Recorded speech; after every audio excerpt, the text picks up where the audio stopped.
Hi, welcome to the London Festival of Architecture 2021. I'm Sahana Gero and I'm the Artistic Director of World Heartbeat. This year, the London Festival of Architecture's theme is care, and it is particularly suitable for us as a music organisation and a music academy, and somebody that really cares for our students. And music makes everybody care for everything. It's about care, it's about humanity, it's about unity. So we've got a small music performance for you, and then we've got Rory Aitkenhead, who's going to give a great presentation and a question and answers at the end. And please, if you have any questions, do put them through on the chat line. Welcome and enjoy the show, and it's such a great privilege for World Heartbeat Music Academy to be part of London Festival of Architecture 2021.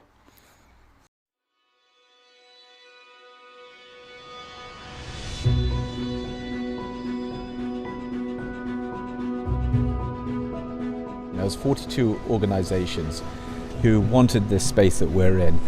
Wandsworth on the South Bank, just further down from Battersea Power Station to the South Bank, there's an area called Elms, and it's a £15 billion project development of lots of buildings. There's going to be 20,000 new homes. It's bringing huge amounts of regeneration into the area. It dwarfs anything that's happening in Europe at the moment. It is the biggest development in the whole of Europe. Our vision for this new venue is to create a vibrant and buzzing multifunctional building which is open 7 days a week. It is going to have 110-seater auditorium, recording studios, education space and cafe. This is an exciting venue not just for this community but for the whole of London. And this will provide top-class facilities for recording and performance, attracting world-class artists who will inspire and work with the next generation.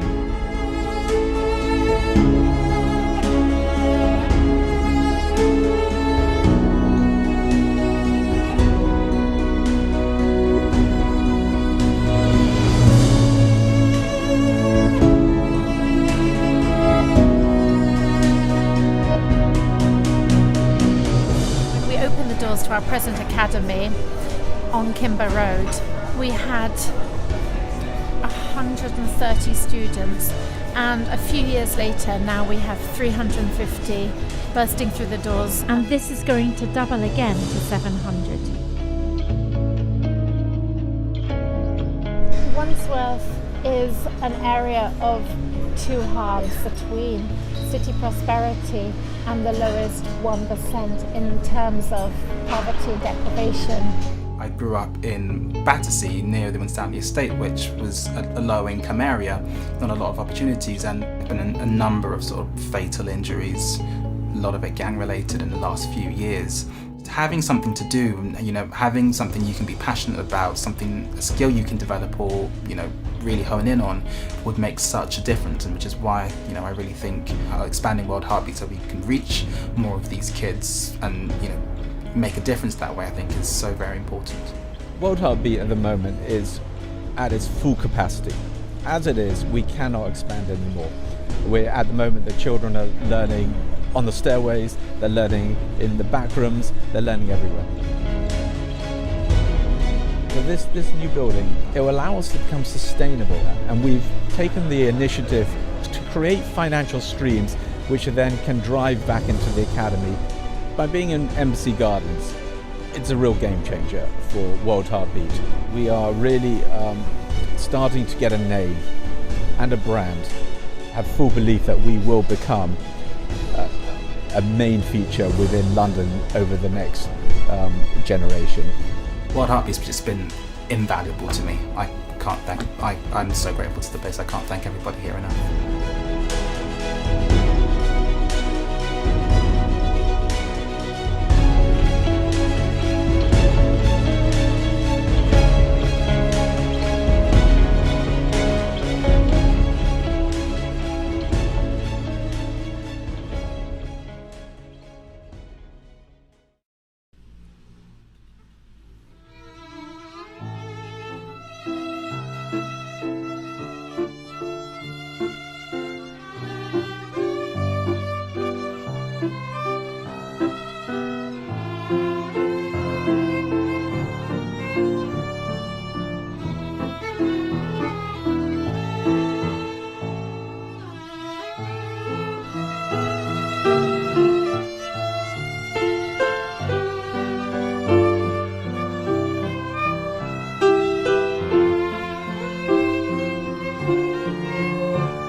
say thank you very much, World Heartbeat, for teaching me a lot of things, and teaching me the gift of music.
What you just heard is just a small selection of some of our students. We have 300 and over 360 students, about 370 students that come into these doors every single day.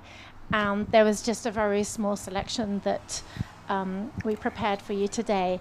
And next on the agenda, oh, and then the last video you heard was actually one of our fine cellists. She's a cello teacher here, she's Nunciata.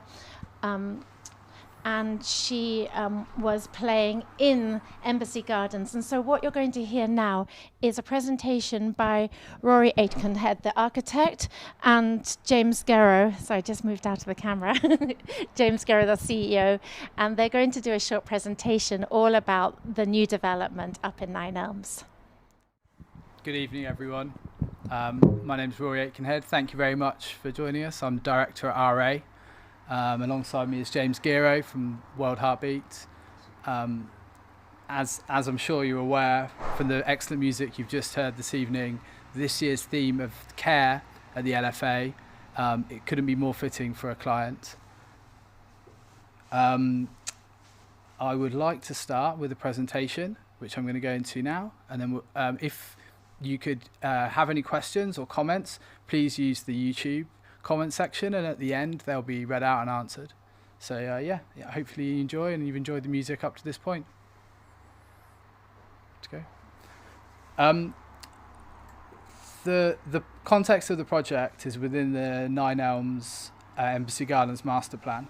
Battersea Power Station is here to your left, and the red element here is the World Heartbeat Embassy Gardens, which acts as a key cultural anchor for this development and for the site. The American Embassy is located just here, and the new Northern Line train extension is just here. So it's very much a kind of creation of a new part of the city of London, and the music industry and the economic importance of music really kind of has a cultural anchor position here in this site, and that's excellent. As you will be aware from the musicians you've just heard, one of World Heartbeat's most valuable assets are their students, and this building really is a kind of nurturing building to sort of evolve with these extremely talented young people. There are 3 entrance doors to the site and to the project. The main World Heartbeat Embassy Gardens doors that lead into a cafe and foyer space. Through these double sets of folding twin doors, you lead into the auditorium, and then these are closed to allow for the acoustic isolation of the building.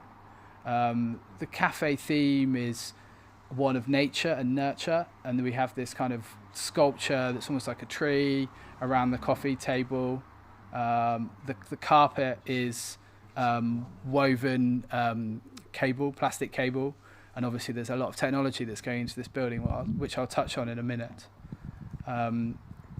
Alongside the cafe and that walkway into the main performance space and auditorium, there's this door here, which is the stage door and the rear access to the building and the means of escape. A chair store, some office with some glazing at the front, and then a lobby space with 2 recording studios at the back. This is an artist's impression of one of those recording studios with the sound booths at the back. The premise with the project is to allow some of their extremely talented students the ability to cut their own first records, to not have the kind of bureaucracy of record labels behind them, but be allowed to kind of produce their own music within this space. The performance space itself also has the flexibility to record within. This visual here that you're looking at demonstrates that, and there is a visual connection between the 2 spaces. We have these kind of glazed elements here that connect what is the recording studio that you've just seen and the performance space. I'll go into in a bit more detail into the performance of the room and how the room works, but its natural material is timber, and that allows us to be quite flexible with our levels of absorption and reflection. Also, the room is very flexible, so it has a standing capacity of over 200 and a seated capacity that varies dependent on the seating setup. This is a view back towards the doors and to the gantry level with a kind of sanding setup. It also allows us to have the functionality to offer cabaret or other events and tables and chairs with a very multifunctional purpose space. In this visual you'll see it almost in the round configuration. And this is a view from the gantry level, the balcony, looking down with the stage end on. This little stage, this slide starts to demonstrate that idea of flexibility. Now, one of the interesting things with creating a flexible auditorium from seating locations is the passive acoustic performance of the room. Very typically a stage is always in one position and the audience are always in a single position. With this building and with the multifunctionality of the musical offer and the configurations, we have introduced a dynamic audio system to compensate for the fact that both the audience and the performers can be within different spaces within the same room. This Soundspace Vision, our acousticians who are very well versed and are local to the area, have basically worked with us to create a room that has very good passive acoustics. The graph on your right hand side sort of is demonstrating the reverberation times within the room in its static sense. That is created by kind of having about 80% reflectivity on the bass and a 50% reflectivity in the middle section and 20% reflectivity in the top.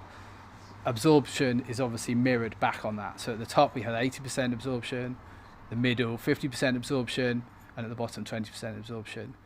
The vertical elements that you'll have seen in the visuals, they act as reflectors and disperse the sound in different directions. You would classify the room's general acoustic as being excellent for jazz, but one of the kind of most interesting and dynamic elements of this space is the introduction of the D&B Auto-Technic system sound space.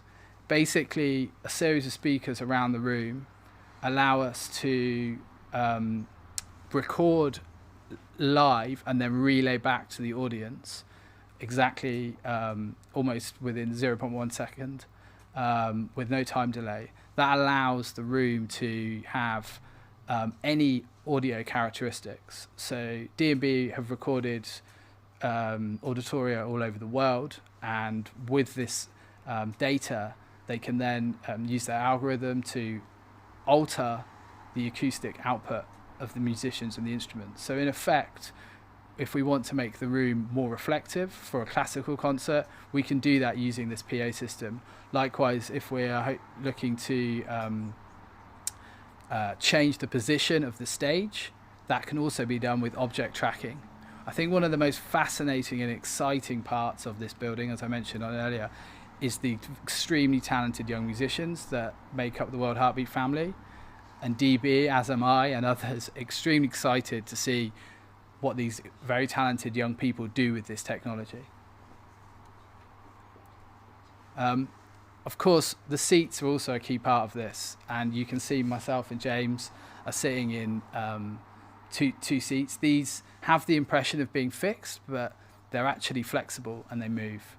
They lock together with clasps beneath that sit here, and they have two varying sizes: the standard size that I'm in at the moment, and the larger size that James is sitting in. There's a floor pin that locates the ends of the rows with all these different configurations, and that just pops out of the floor and hooks under the front of the chair, and then the chairs interlock together to stop any snaking or movement. The room itself is completely isolated from the building above, so it sits on a floating concrete. It sits on a floating concrete slab which is isolated from the base building. Then we have 250 mm of blockwork that sits on that isolated floating slab, and then steelwork that then sits on that wall. So in effect, everything with this room is acoustically isolated from the base building. We have the same principle in the recording studios and in some of the teaching spaces on the mezzanine level. You can see these sections sort of showing the vertical elements and the dispersed absorbing timber panels. These panels will have holes routed into them and absorption through insulation behind them, and that is how we create that absorbing panels and reflecting panels. Reflecting panels are just solid timber. Absorbing panels have holes in them and then have insulation behind them, and that is how we can kind of curate the perfect room acoustics in a dead sense. So up onto the mezzanine level, you enter up through this stair here, and this is very much more a teaching floor. You have two practice rooms here along the front that have a dividable door to allow them to become two, or can be folded away to create one large space. You have this larger space here, which is in effect a music technology room, which will allow for post-production, recording, live relay from the performance space mixed back into this space. It's a super highly connected building. The servers and racks rooms are over here, our toilets and facilities here, entrance onto the gantry and balcony here, and then the plant room, which is obviously attenuated so that when we're recording within this space we're not picking up any of the sound, but we're keeping the room as well ventilated as possible. There's also a green room that's tucked away here neatly, and that gives direct stage access down the stairs and back into the backstage area. This is a visual from at the top of the stairs where you see this broadcast room and one of those teaching rooms, and off to your left would be the entrance to our auditorium. These visuals are from one of the teaching room spaces, which has a kind of sound booth within it.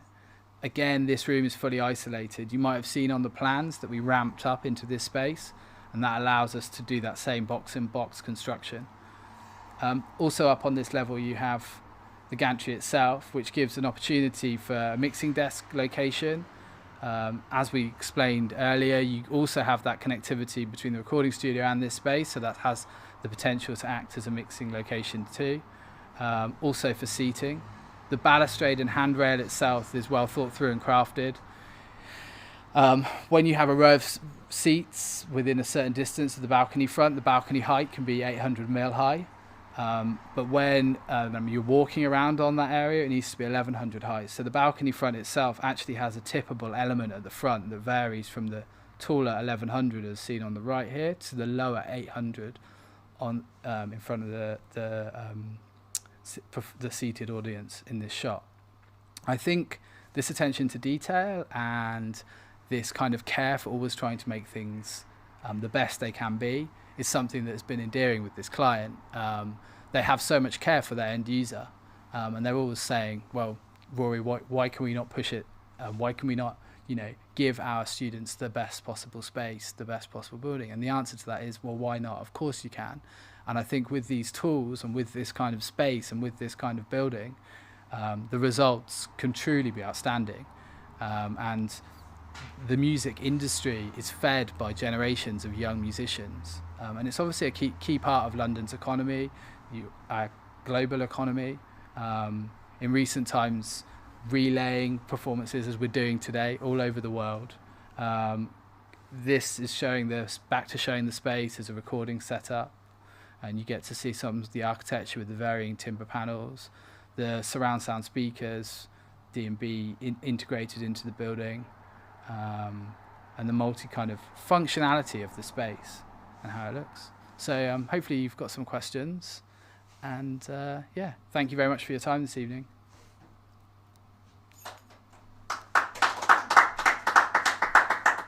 So I wanted to introduce a question and answer part of the presentation, and we've got Maya Vyas, who's 14 years old, and she's come up with some questions, and she's going to ask them to me and also to James, and go ahead. And also there might be some questions in the chat, and so we'll be responding to them as well. What was your inspiration for the new building? You were. I mean, all the students here, all the young musicians are our inspiration. For anybody that knows of our work or has seen any of our work, we're operating out of an old converted warehouse in Kimber Road, where we're actually live streaming for you today. And it was derelict, and we managed to persuade the landlords to give it to us for rent-free in exchange for some radiators. And we just built from literally nothing a music academy. But now, today, I mean, people are teaching the tiny little kitchen and the stairwells and the fire exit, like on the, just everywhere there's multiple musicians in any one room. And we're just so overcrowded that we need some space. Plus the actual talent and the actual need of needing spaces where musicians can go and play and perform and practice is really important. I just have one more thing to say about this. I mean, if you're a sportsman, there's plenty of outdoor space. You can go and play tennis or football or anything. But when it's a musician, there isn't so much space. There aren't so many spaces for young people. So it's really, really important that we have space. And I think there should be a music academy on every street corner, like Starbucks. When in regards to inspiration for the design of the building, and when I first met with James and Sahana, and we discussed the types of music that are performed and taught within their academy, I was just blown away with the breadth and depth of this. You know, they don't necessarily specialise within just classical or just jazz, and such a large array of musical instruments, and that kind of led the ability of the brief to be as flexible as possible, and that led us to being able to kind of not close any doors to the direction or the ability of musicians to perform within the space. And likewise in our terms of our flexibility of audience size or capacity or orientation, it kind of married up perfectly with that. So it's very inspiring. And also the kind of nurturing growth, the progression of, the 5 or 6 year old that enters the academy to the 18-year-old, 19-year-old who leaves as this amazing, talented musician, and how the building that we will create will be part of that journey for these individuals, and therefore needs to be able to kind of grow in its own way as well. Next question. Will the new place still feel like a Wild Heartbeat place? I hope so. No, definitely. That's one. That is the key remit. I mean, it's going to be different, but it's going to have the same ethos behind it, and we're trying to make it a home away from home. We're looking at the same sort of feel to the Wild Heartbeat, you know. Plus, actually, the youngsters, I mean, you've been here when we've been deciding on fabric for, like, even the seats or designs. And so the musicians have actually led to the design. It's been designed with musicians. And the young people have been the first to actually see the building. I mean, you saw it before even our trustees, I think. So, you know, you've been very much part of the whole package. And at the new place, what kind of skills can we learn other than just instruments? Very good question. Obviously, the ones that you're learning now are great communication. There's great friendships. I always believe that people from Wild Heartbeat, the young people, remain friends for an extremely long time. They have a very deep-rooted friendship and patience, and they learn the usual team working skills. But I think one of the things that Wild Heartbeat has is the young people learn a passion, and they learn to be passionate about something. When they learn to be passionate, you know, the world is their oyster. They can achieve anything, and that's one of the biggest thing for young people. If you can get them passionate about something, then you just have to give them everything to kind of grow that passion. Apart from that, you have to remember that one band goes on the road, there's 400 people behind it. So we are trying to obviously develop the skills through the technology side of things, through the lighting, those skills. And we just started a new a mentoring scheme with Domino Records, and that's with A&R and syncing and learning legal and international marketing and digital marketing. So all those other skills will be available. And this building will be, as Rory said, we're putting the cutting edge technology. This is not something that you're going into a school where they have old analog theatre style boards. You're learning what they're actually in the industry, going to big concerts. And hopefully we can develop those partnerships where you can actually be mentored and shadow on major events. And that's where we're working towards. So you'll learn a lot of new skills, as well as the ones that we nurture here. And will we be able to record our own stuff at the new academy? Absolutely. I mean, we're building as the state-of-the-art recording studio, and part of our ethos is so that young people, underrepresented artists, can record and use the space to record. And we want to record people's first albums, and it's all about recording as well as performance and learning. Oh, I think we've got another question come from the... Is your mic, James? Hello, everybody. So I'm taking the questions from outside, and the next one comes from Mary Alice. Thanks for your question. And she wants to ask the panel, so I think you could have a bun fight about this one, and brace yourselves. What are the biggest challenges you've faced in getting the project to this stage? And what is your next big milestone? Well, the big milestone is tomorrow morning. I thought it was today. We're going to tender. So that's a huge milestone for us, which means that in 8 weeks, hopefully, we're actually starting the build. That's a big milestone. Obviously, fundraising seems to be an eternal milestone. So, you know, these kind of projects do cost money. And to actually go to Sahana's previous, why sports fields are always there, it's relatively easy. And anything which has a challenge seems to be just pushed aside. So technically, sound is a very difficult medium to work with if you're doing it well. So that's always a challenge.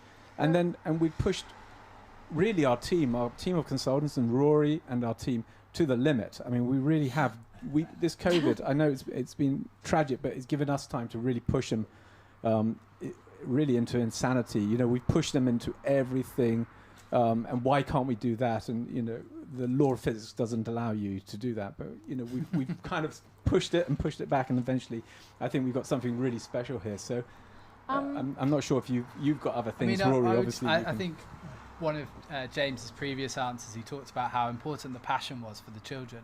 And one thing I can say from a kind of architect and client relationship is the passion definitely comes from these guys. They have an immense amount of passion, and that just like effervesces off to their children and everyone who comes into contact with them. And what's so beautiful about this project is the crafted nature, the kind of obsession for detail, skies are the limit, that mindset at every step of the way, and that is their mindset to their students, and that's why their students are being so successful and they're so talented, because they come in here and literally the sky is the limit. So very much from an architect's perspective, clearly, you know, you have to live with the reality, but actually it's lovely to work with clients who are this passionate. And it might feel like hard work, James, but actually it's so enjoyable to work on projects where it's so much care and love, and it's such a huge part of it. So no, it's brilliant. I mean, the consultant team on this worked very hard. It's a technically complex building. It's a very small space. There are X number of flats above us. That, you know, there are project constraints, but those constraints lead to the best projects as well. Without them, with that, you don't have the friction, and you don't have the ability, in my opinion, to kind of often create things that are really beautiful. Yeah. But also, it's the first specialist community concert hall that's been built since 2008 in London. I mean, apart, you know, we know that the Guildhall built music concert hall, the Royal Academy, and the Royal College. But apart from that, and there is a reason why there hasn't been concert halls built in since 2008 in London, because it's very, very difficult. Yeah. But we're succeeding and we're really excited. Yeah, for sure. Do you have any more questions? Well, you were saying about building the concert hall, and so you've got your auditorium in the new place, and I'm just wondering who will actually get to perform on that stage. You, Maya. Maya's actually a very talented flute player, but the place is built for musicians, and we're going to have a really exciting concert program with headline artists and a full concert program. So it will be with top world-class musicians, and also there will be student performances and warm-up bands for the main acts as well. So there'll be a lot of chances. I think the location of this building is quite special. You know, it's going to be central London, well connected, and also a bespoke, beautifully crafted new auditorium that are very rare, and the ability to perform shows that have great intimacy with the audience, the ability to have any breadth of musical performance played, our dynamic audio system. So I think it's extremely exciting, and I'm very excited to see those artists that might find this place and fall in love with it, as we all have, and we really hope they do, as well as your amazing talented students like yourself, Maya. And also in America, worldwide, everybody wants to go and play in Madison Square Gardens. And here in London, you can all come and play in Embassy Gardens. It's going to be like the United Nations of music, and the American right in Embassy London. is just around the corner. Sorry. One last question. I think we're mindful of needing to wrap up in a moment, and I have another question come in from outside, from Rachel. She's interested just to know, you know, how many, we've got a student body at the moment, how many is that? How many students will we have, you know, once we get to full capacity at the new place? And, you know, are they the same kind of students? And, you know, who's going to be coming in student-wise? Well, we have around 370 students now. We're expecting to reach about 700 students. Who we're going to get? Well, we accept everyone, so we never know who we're going to get. I mean, you know, we accept everyone. We're incredibly diverse here, so it's just wonderful. And I expect the same will be over in Nine Elms as well. I don't think it's going to be any different. We're actually in Nine Elms. We have we're right on the estate, and some of the actually hardest, like least engagement estates that we have in the UK, and so we're really excited about being able to attract these youngsters to come and be part of the Music Academy. Do you have any more questions? I mean, I guess on that point, the building will be a communal draw to this area. The development itself needs these cultural anchors to be a successful place. In effect, as a place, it's new, it's in its infancy. If any of you have been to Nine Elms or Embassy Gardens, it's sort of, this is really about place creating, and we really hope that, well, as Sahana alluded to in one of her earlier questions, why can't every development that's built like this everywhere have a venue or an academy such as these, because it's going to be such a success. It's true. Like, once we've done it, we'll write a book on how to build a concert hall. This was my friend Julian Joseph's idea. We'll write a book on how to build a concert hall, and as you said, every development can come read this book and build a concert hall. Brilliant. A little theatre. I think they should be there everywhere, don't you? Yeah. Great. Thank you very much. Do you want one last question, or shall we wrap up? I've got one more question. Okay, last question. Will we, like the students, get to meet the professional musicians that come to perform? Absolutely. We're a community here. So the world-class musicians, I mean, if you don't pass on music, then it stops. And music is a language of humanity. It's a language. And so absolutely, the professional musicians and the world-class musicians will come, and they'll want to meet you, they'll want to teach you, they'll want to be there with you, and they'll be very proud. And the young people actually inspire the professional musicians, believe it or not. Yeah, sure. And back to the theme of the LFA, this London Festival of Architecture this year in care. The cost to care when you're as passionate about this as professional artists will be. It's nothing. That James is right. They'll be as inspired by, yourselves and your enthusiasm as anything. So we wanted to thank you, Rory. He really is an outstanding architect, and really is a joy to work with. Yeah, thank you very much. So thank you very much. I would just like to say, the same about good projects are built by good teams, and most importantly, good clients. The passion is so important, as any of the architects who are watching this know, and there's, you can sense the passion, hopefully, from this presentation this evening and performances. And thank you for joining us. Thank you.